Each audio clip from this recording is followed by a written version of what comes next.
Reinkarnasi. Selama kita menjalani kehidupan di bumi, ada momen di mana kita menyaksikan kematian serta kelahiran, baik itu di lingkaran sosial atau keluarga terdekat kita. Pengalaman ini membuat kita tersadar bahwa kehidupan di bumi begitu singkat dan tidak abadi. Begitu banyak jiwa yang terlahir di sekitar kita, begitu pula jiwa yang akhirnya meninggalkan badan fisiknya di bumi. Mengapa hal ini terjadi? Mengapa umat manusia tidak bisa hidup dengan abadi? Inilah hukum universal di mana kelahiran dan kematian adalah siklus dari kehidupan. Badan fisik yang kita gunakan saat ini bukanlah diri kita yang sejati. Hal ini akan membawa kita ke pemahaman yang lebih tinggi, di mana kemelekatan akan badan fisik hanya akan membuat kita menjadi sengsara. Karena pada akhirnya, badan ini akan rapuh ketika jiwa kita sudah menyelesaikan misinya. Bagaimana cara kita untuk bisa terus belajar di sekolah bumi dengan pikiran yang tenang dan hati yang penuh dengan kebahagiaan? Tidak banyak orang yang benar-benar menikmati apa yang mereka lakukan saat ini. Banyak dari mereka terpaksa mengerjakan pekerjaan yang tidak mereka sukai untuk tetap bertahan hidup. Karena diri mereka telah diprogram sejak kecil bahwa tujuan utama dari kehidupan adalah untuk mencari uang dan bertahan hidup. Pemrograman ini dianggap sebagai kebenaran oleh umat manusia karena sebagian besar dari mereka melakukan pola yang sama, sehingga kreativitas mereka terkubur dan pertanyaan-pertanyaan mengenai siapa diri kita yang sesungguhnya tidak pernah muncul di benak mereka. Pemrograman pada Matrix 3D ini menjadi semakin gelap, di mana banyak influencer atau pembuat konten menawarkan berbagai standar kecantikan yang tidak mungkin dicapai oleh sebagian besar orang. Hal ini membuat banyak orang menjadi depresi dan tidak mencintai dirinya sendiri. Mengapa bisa demikian? Karena pemrograman mengenai standar kecantikan ini membuat umat manusia berpikir bahwa diri mereka adalah sekedar badan fisik.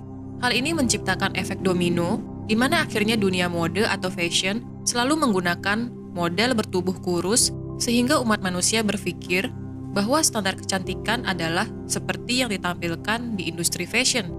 Ketika berada di bawah kendali Matrix ini, akankah umat manusia berhenti sejenak untuk merenungkan pertanyaan, siapakah diri kita yang sesungguhnya?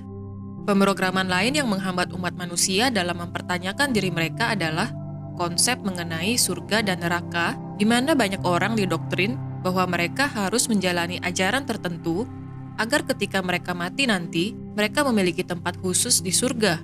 Kekonyolan ini sudah berlangsung selama ribuan tahun lamanya, di mana ajaran atau doktrin ini nyatanya sama sekali tidak membawa kedamaian di bumi kita, namun malah menciptakan konflik antar umat manusia. Di bawah kendali doktrin ini, akankah umat manusia akan sempat mempertanyakan kemanakah mereka akan pergi setelah kematian jika bukan surga atau neraka? Jika kita bukanlah badan fisik dan tidak akan pergi ke surga maupun ke neraka ketika kita mati nanti, siapakah diri kita dan kemana kita akan pergi? Hal ini adalah sebuah misteri yang menjadi pertanyaan besar bagi orang-orang yang mengalami kebangkitan spiritual. Sebagai percikan dari Sang Pencipta, sejatinya kita adalah satu dengannya. Kita ingin mengalami berbagai pengalaman sebagai bagian dirinya untuk terus bertumbuh, di mana muara dari perjalanan kehidupan yang kita alami adalah Ia, Sang Maha Kuasa, satu-satunya Sang Pencipta tertinggi. Bagaimana siklus kehidupan ini dapat terus berlangsung ketika badan fisik kita mati? Artinya, setelah menanggalkan tubuh fisik kita yang rapuh dan mati, diri kita yang sejati tetap hidup. Maka, tidak heran jika di banyak kebudayaan di dunia, kematian dijadikan sebagai sebuah perayaan. Mengapa perayaan? Karena diri kita yang asli akhirnya terbangun dari ilusi duniawi dan kembali ke alam roh. Ketika pergi ke alam roh, kita dijemput oleh roh pembimbing serta jiwa-jiwa lain yang mengasihi kita. Reuni ini adalah hal yang begitu indah, di mana kita bisa merasakan kesatuan tanpa pembatas badan fisik seperti saat hidup di bumi. Tidak ada batasan jenis kelamin, bahasa, kewarganegaraan, kepercayaan, ras, suku, dan lainnya. Karena Hal-hal tersebut adalah peran yang kita mainkan ketika memiliki badan fisik di bumi. Di alam roh, esensi kita adalah sama dengan yang lainnya, yaitu cahaya atau percikan dari Sang Pencipta. Yang membedakan kita dengan yang lainnya adalah energi kesadaran yang kita bawa. Kesadaran kita memiliki frekuensi yang berbeda dengan yang lain. Sehingga, ketika kita ke alam roh, kita akan berada di kelompok frekuensi yang selaras dengan kesadaran kita. Artinya, kita akan berkumpul dengan roh-roh lain yang memiliki frekuensi yang sama dengan kita.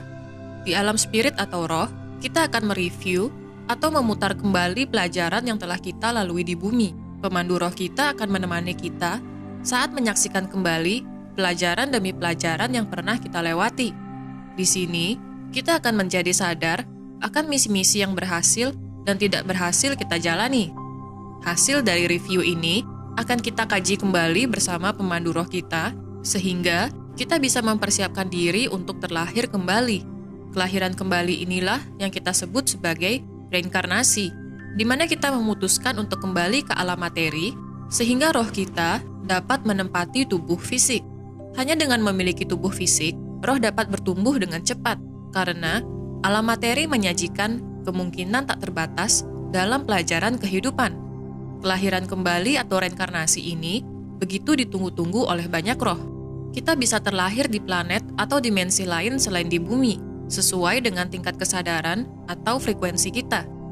Tujuannya hanyalah satu, yaitu untuk terus meningkatkan kesadaran kita, hingga akhirnya kita dapat kembali menyatu dengan kesadaran Sang Pencipta tertinggi.